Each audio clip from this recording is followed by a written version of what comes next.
سلام فالوورای گلم، میخوام بهتون آموزش پختن شوهر رو یاد بدم مادر.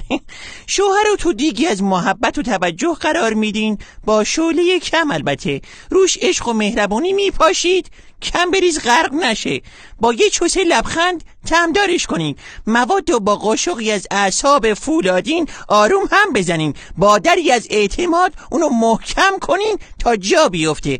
افزودن 5 ادویه رو فراموش نکنین مادر. بحث نکن، دعوا نکن، غر نزن، چشم هم چشمی نکن، بد فامیلشو نگو.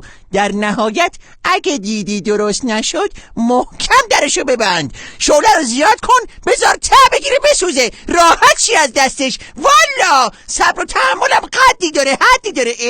مردشور برده رو خاک بر سر، خاک بر سرم، صدا نفسم، وای نفس اومد، نفسم اومدم.